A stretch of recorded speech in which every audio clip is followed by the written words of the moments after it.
Hello and welcome to another edition of the In Conversation podcast. My name is James Campbell and today my guests are Doctors Rupal Shah and Jens Foell. Ru, Jens, welcome to the show and thank you both for your time. Really great to have you on. How's it going? Good. Thanks for having us, James. It's good. Well, it's a pleasure to have you here. And again, I'm no stranger to interviewing doctors, but Ru and Jens are not only both scholars, they are also medical doctors. We don't get too many of them on the In Conversation podcast, or not until you join us anyways.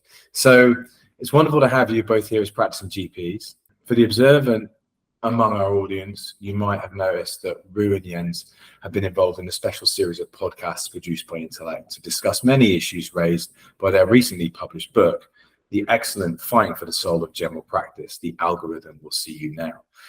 So it's great to have you on our general In Conversation podcast after having so many specific focused podcasts that were looking at issues and topics raised by the book. I'm going to jump right in. Tremendous title, great title for a book in general. It's very evocative. Can I ask who came up with it and what does it mean? I think it emerged in conversations with your boss. We had, in the beginning, we thought a fortunate algorithm, like a take on the fortunate man and how it involved, but then we thought it's too much of an insider joke. We said our book is we felt like musicians who have a demo tape and we want to get a promoter and we want to have an LP. And so somehow it came up as the soul of general practice. How do you remember it, Rupal? I remember that a very good friend and colleague of mine, Paquita de Zulueta, Yes. who had a charity called Human Values in Healthcare. She said, you've got to have soul in the title of your book. And that really made sense. So we sort of put together lots of words that we wanted to include. And this is what emerged. I love it. It's a very impactful and evocative and striking title, which from a publisher and a marketer's perspective is awesome. So I'm very happy to be your promoter, if we're going to extend the music business analogy. And you're both, excuse me for being cheesy, but you're certainly both rock stars.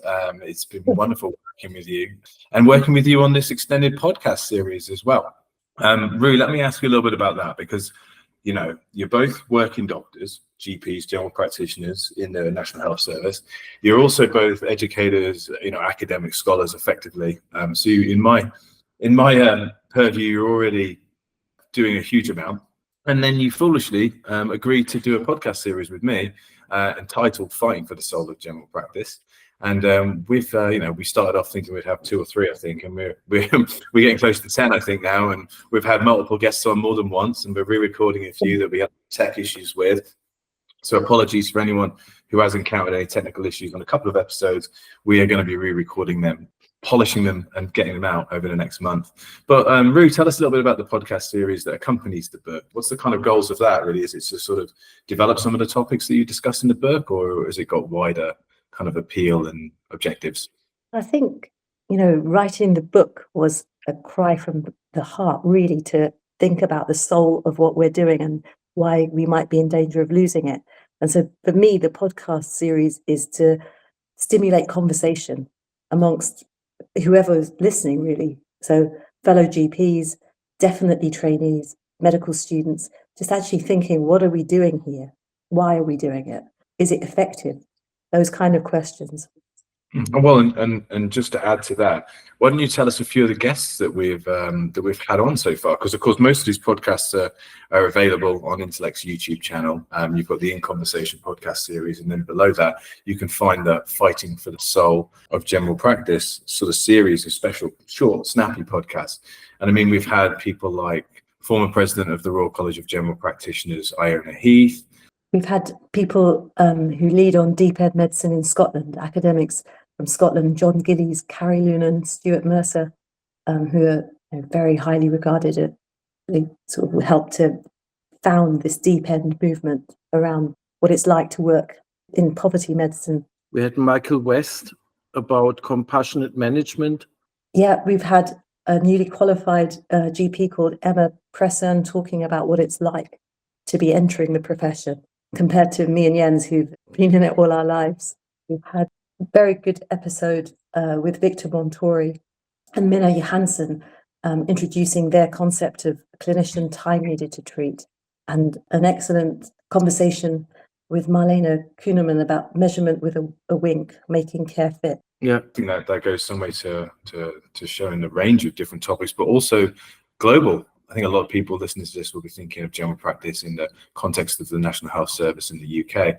But of course, we've had people who've worked in general practice from around the globe and have interacted with the NHS and various different things, and of course have written about various topics that you raise in the book. We've spoken a bit about the title and said it's very evocative and it's led on to this podcast series. But can I just ask you guys, what is this soul of general practice, and what are we fighting for, and why do we need to fight for it? I come with an anthropological dimension and think general practice should be the place where stories can breathe, where relationships can be flourishing, and where it's always almost a place of pastoral care in a society where obviously there's a need for that. And there's a need and I'm referring there to Iona Heath, for generalists who are familiar with death, who are familiar with families, who are familiar with diseases and disability. And maybe this is a mythical projection that this place exists, but I am living this dream. I don't know whether I'm a kind of Don Quixote delusional driven guy, or whether there is a need for this service to be there. I think there is a need for this service, possibly as method of complexity reduction for people, because health is so complex and difficult to understand. And yeah, that's what my drive is, being the familiar, being a go-between between the secular worlds or the communities and biomedicine, taking everything into account that matters. I love how Jens put it. I really agree. I think it's something about a familiar, trusted place in the community has to be embedded within the community, where you can trust a familiar face who can help you to navigate the complexity of healthcare, which is very complex. Perhaps somewhere where there's a degree of craftsmanship, where we're able to integrate the biomedical with the hermeneutic, with making meaning. And there is meaning behind our work, that we're not just automatons. This notion of, I guess, craftsmanship versus industrialization, to say generally, seems to be quite a key topic that you discuss within the book in a few different contexts. Would you like to unpack that a little bit? There are several influences. One influence is Richard Sennett about the craftsman. Then the general notion is that the craftsman or a craft is a skill that grows over years by repetition, refinement, and that is a value in itself. So if many people say, oh, medicine is not just a science, medicine is an art, I say, no, it's not an art. We are not performing on stage. It's a craft. And it is the craft of listening to stories, being a good listener, working with silence, getting people to tell their stories. We GPs, here, look at this. There's always tissues at the side of my table. People come to me to cry. That's part of what my job is, and it's good. It's a good part. There's also the part of being able to examine bodies, to know how firm their skin is, how hard their tummy is. All of this, to be really, really close, to be connected. That is a craft, which possibly also involves the craft of finding the right categories for their phenomena. To know medical nosology, to know medical terminology, and to be a go-between between different worlds. That is a craft that is needed. That is a craft that can be taught, possibly like acting. So I'm a medical teacher. I think that can be taught. Listening can be taught. It's not just an innate gift, it's a craft which you need to hone and perfect over many years. And I think that hasn't been supported. And so what's happened with successive governments is that instead of encouraging or supporting this idea of the neighborhood deli, they want a hypermarket. That it could be more efficient, but it might be more unhealthy, and it certainly doesn't kind of give you the same experience. I think it's a really fascinating way of looking at it from an outsider's perspective. I'm sure many medical professionals will understand the terminology and will think of their practice in the similar ways. But I think for a lot of us out there who haven't ever worked in the medical profession, I think this notion of craftsmanship is fascinating and a really lovely kind of analogy or way of thinking about general practice. So I think that's a really interesting idea that you've brought in. But to be clear as well, this book isn't like a nostalgic treatment, is it, of general practice? And I think if you don't mind, Ru, to sort of quote you, I think in the introduction, you say this book is not about nostalgia, and we're not suggesting a return to a better time. It is not that as practicing GPs, that you and Jens object to being embedded within the accountable to the systems we are part of. So that, speaking of that industrialization, I suppose, but we do want to consider how and with what the gap left by the archetypal GP has been filled. Would you unpack that a little bit for me? What do you sort of mean by it feels to me like that's quite an important kind of statement that you make early on, and it's important to the project. No, we're definitely not suggesting that we should return to any kind of spurious golden day. That's not right. It wasn't ever golden. I think at some point doctors had much too much power, which they did abuse. There's innumerable examples, aren't there? So there may have been better relationships in some instances, benevolent dictatorship, something like that. But we don't want to go back to that. We want to reinvent a new future, which isn't. So I think we went from this benevolent dictatorship with all its problems, associated problems, to an era of data, where data is king. The computer is the boss. We are all following various pathways and protocols, and we've lost the ability to kind of zoom out and look at the bigger picture and context and think, hang on, what are we doing? And so we've lost the craft. I think the kind of consequence has been a loss of craftsmanship.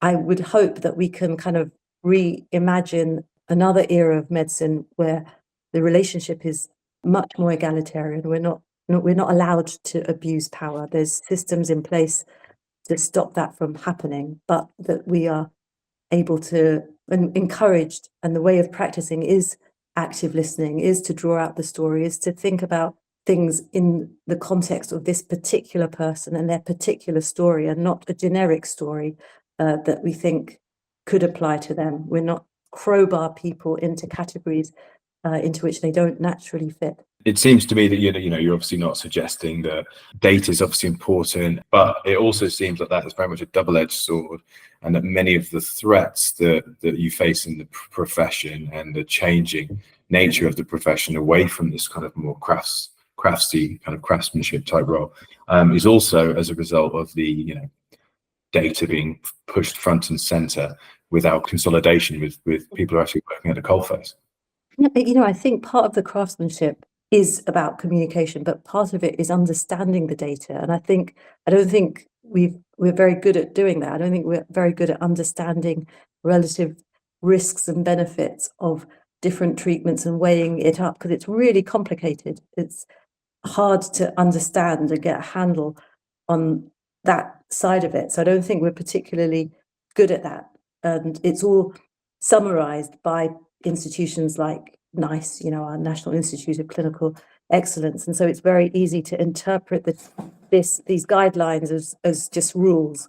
They were never intended to be rules. They're guidelines. They're a kind of someone attempting to synthesize the evidence that's available, which may not be brilliant. It may not be the best quality evidence. And it's hard to interpret it as an individual, but it's probably part of the craftsmanship. And I think we've got tools now, with the advent of AI, for example, that could be a game changer. I have two contributions. Number one, in the analogy of music, I don't see soul music as something we produce which is purely organic, without rhythm machines, without computers. So my imagination of our book as music would be something with synthesizers, hardcore drum beat, but also a voice. So that's where it would be located. Not just techno, but there's a voice in it. So machine and voice and story together. That's how you can envisage our book as a aesthetic project. NICE and guidelines. So there are not rules. NICE hasn't invented them or propagated them as rules to follow. That happens on a second level, and that's very pertinent then on the second level. So that comes with a fear. What do I do if something veers away from the rules? Who has got the authority or the opportunity to do things different? And at that level, the level of organization, hierarchy, key performance indicators, that's where the music is, not the macro level where NICE is as wise as possible to say, this is the evidence, we have summarized it, we recommend, and so forth. And that is a question of organizational culture. So on the meso level, that's where a big problem lies. And many of my colleagues, many of all the people in other roles, they feel safe. If you obey to the rules, then you're safe. Nothing can attack you. You're safe. So who has the courage and who is entitled to steer away from guidelines where they don't make sense? Just to sort of extrapolate on some of this, it seems like, we're kind of alluding to some of these threats as you perceive them that are affecting general practice, which I assume probably affecting the NHS more generally. Just for our audience out there, before we get kind of too bogged down in any specific topics, would one of you just kind of highlight perhaps some of the key threats as you perceive them, as presented by this book, that are impacting general practice as a craft, as a profession?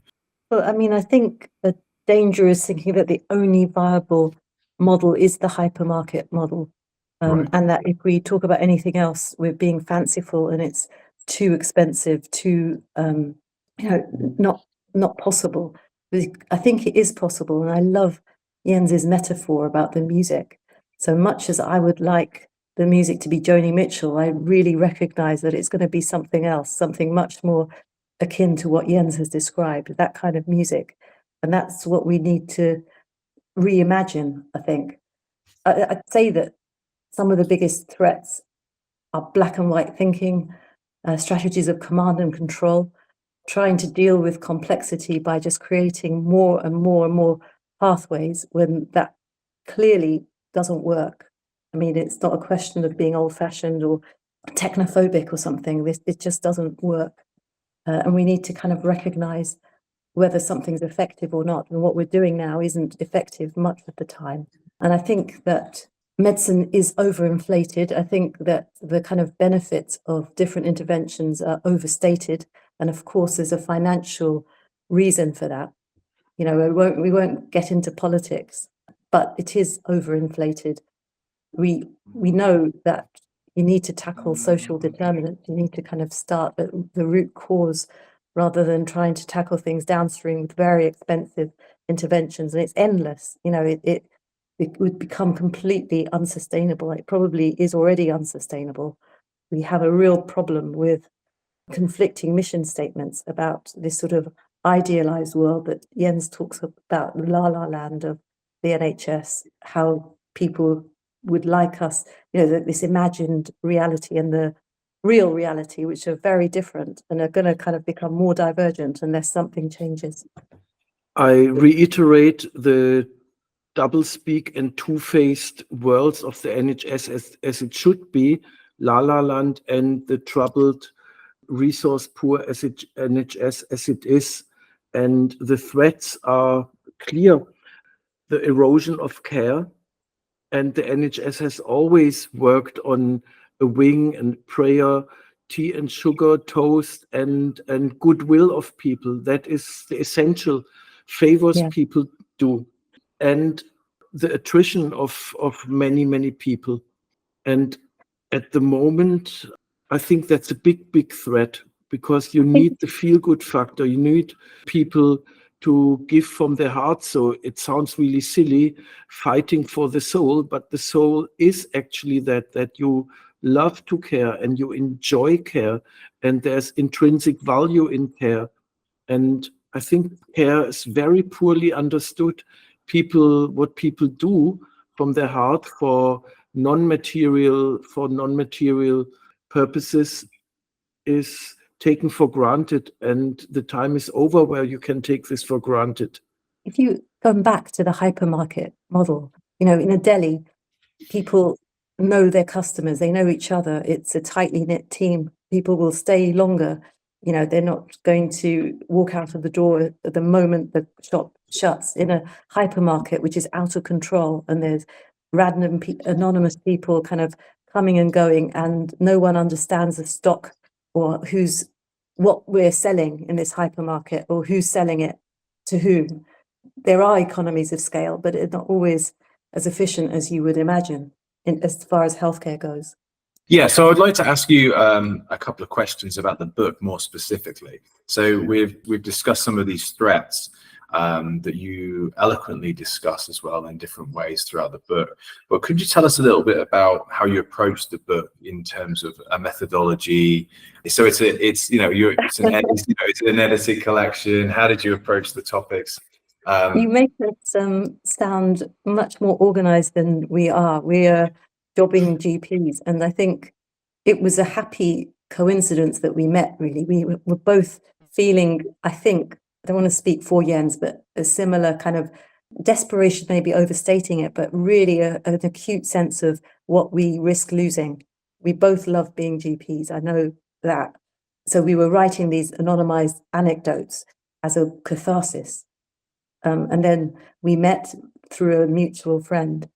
And I don't know how we got onto the subject of writing, but we did. And then it sort of emerged that we both had been writing in a similar way. And Jens was the one who said, the theme here is bureaucracy, because it hadn't occurred to me. I didn't know that's what I was writing about. But it was Jens who said, no, this is about working as street level bureaucrats, trying to be craftsmen in a system which discourages craftsmanship.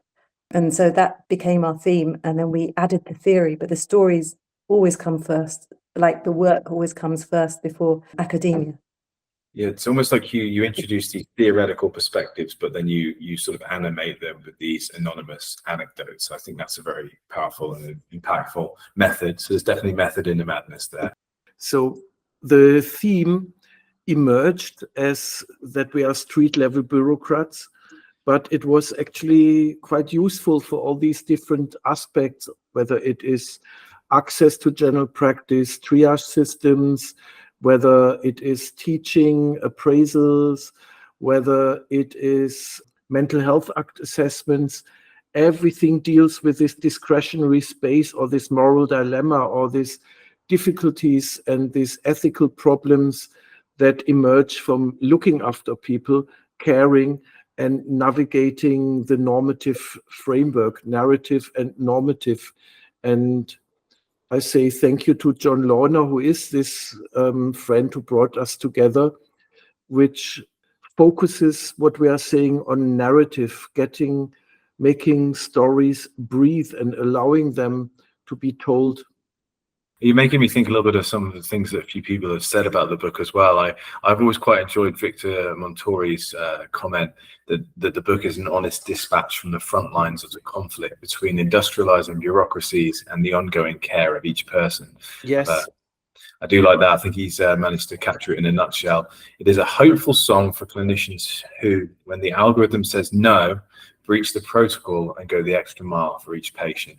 I think Victor's kind of encapsulated much of it in a nutshell there. And I also love your notion of being a street level bureaucrat. This is also to say the book has been extremely well, sort of reported on by both the media and of course by, top level medical professionals and people who are working and writing on these topics. It really is a a powerful exposition, and a wonderful wonderful exposition too. And I think that your ability to take what's quite complex and render it understandable to a wide audience through these anecdotes and these personalized stories is very impactful, and just makes it a fantastic book, and a bit unlike many academic titles, especially that have dealt with these topics before. So I'm going to say congratulations to you both as your promoter, to follow on our analogy. Do either of you have any sort of final thoughts about the book? Because I do want to ask you a few more lighthearted questions so people can kind of get to know you as human beings beyond the veil of general practice. I just wanted to say that because of you, James, and all your support, and other people in Intellect, I think it's gone from a catharsis, urge to purge, as Jens says, to a form of activism. We're now using the book and the podcasts associated with it to try and get people to talk about this stuff. And that isn't something I was expecting at all, but now I feel completely passionate about it. So my family's really thrilled that they thought that once the book was written, that would be it. And so they're really happy that it's not it at all. We're kind of busier with it in a way now than we were when we were writing it. It does feel like we've just opened the door to a huge array of different topics. And yeah, I think you're right. I do feel it's interesting because it's obviously opened us up to these podcasts, and we've talked about things like burnout and how it feels to be a GP from a GP's perspective, as well as looking at kind of comorbidities, patient perspectives over sort of bureaucratization, and then of course sort of over prescribing and how all these things connect with neoliberal economic doctrine and all kinds of weird and wonderful things. Jens, did you have any kind of comments you wanted to raise about the book that we haven't maybe necessarily touched on yet? Two comments. Comment number one, I would like it to be more available for nurses or some people where I work in out of hours said they have given the book to a friend and partner has read it. So that made me very, very happy. So that there are some people who appreciate this approach. Then for you, I'm super delighted. You're a gift as a promoter. I'm very happy as a musician with you. I wanted to run a podcast called Frogcast, based on the analogy of the GPs as boiling frogs who don't make it in time to jump from being boiled to death or hard-boiled, etc. But never ever I would have been able to launch it, running it, etc. And you are a fantastic navigator of conversations. So I feel very comfortable addressing all these topics in a conversational format. And I wish we carry on doing this. Well, thank you very much, and it's been a real pleasure and an honor to work with you guys on this more specialized podcast series, Fight for the Soul of General Practice, which can be found on Intellect's YouTube channel.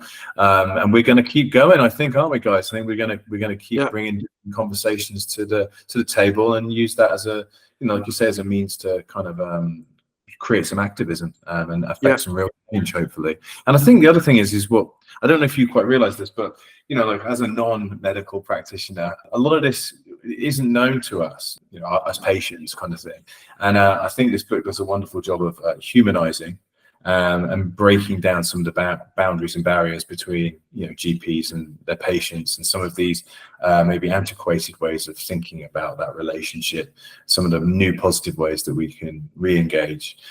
But talking about humans and humanizing and all of that kind of stuff, it does lead me on to some quick time questions I'd like to ask you, as we've got a few minutes left. So these are totally random questions, so prepare yourselves. It's not going to be about comorbidities or about drug interactions, although I'm sure that will make for a fun podcast in itself. But I wanted to ask you a few fun questions. So Ru, I'll start with you, and I'm going to ask you a question. What's your favorite museum? I'm going to say the British Museum, which really speaks volumes, because I'm Indian by ethnicity, and so I'm probably very conflicted, but I'm sure it says something really telling about how I identify. But I do love the British Museum. I could go there every day and spend time. Someone said to me once that the British Museum is the greatest emporium of stolen goods you'll ever. Yeah, exactly. But they keep them clean. And I was like, okay.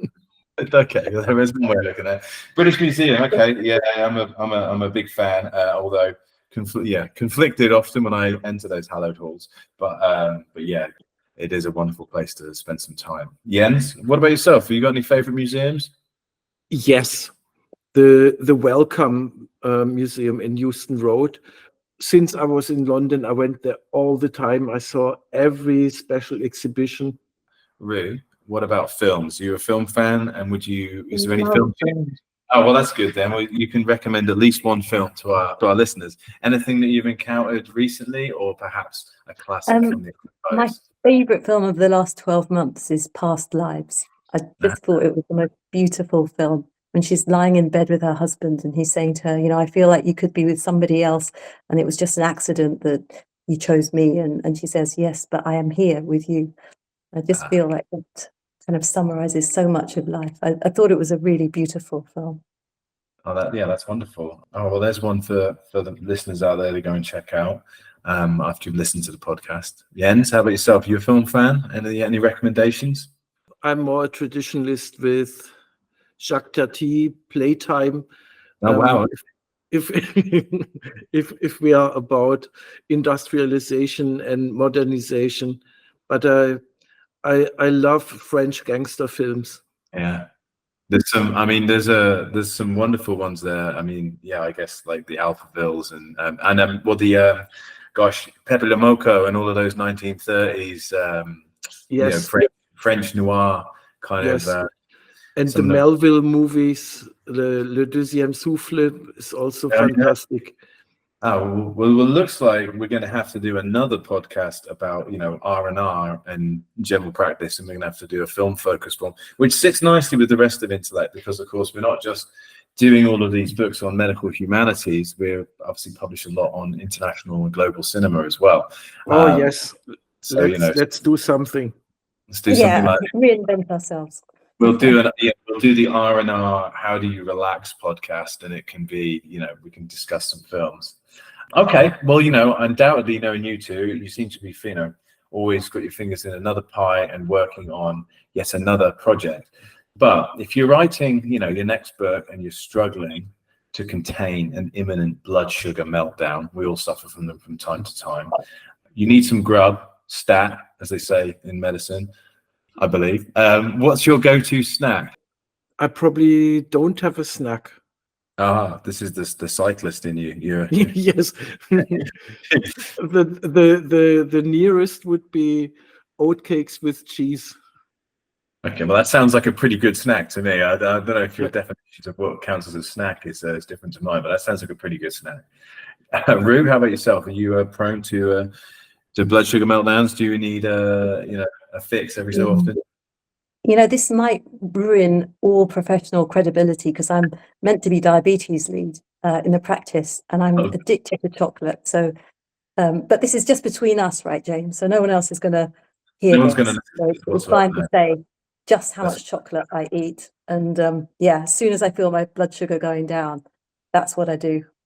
Well, you've heard it from a medical professional guy. No.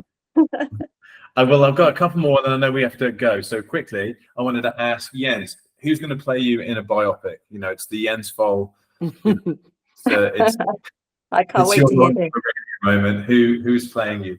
The old Marlon Brando. Oh, someone had to say it. Someone had. Yeah, okay, I can see that one. Apocalypse Now, Marlon. Okay. Yes, exactly. Colonel Coates. Especially at the moment where you're completely differently now, Jens. I'm sorry to our audience that you can't quite see. I'm actually conversing with Marlon Brando right now.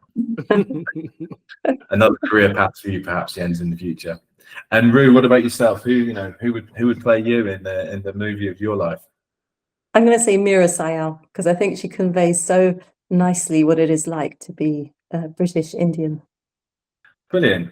Okay, well, look, on that note, I know you're both very busy people and you have other places to be. I want to thank you both again for your time. For this book, it's a wonderful contribution to the field, and I think it's also going to lead to a lot more people engaging with these topics, both from within and outside of general practice as a core. So thank you very much for your contribution. Thanks for entrusting it to Intellect. Thanks for all your contributions through the podcast as well.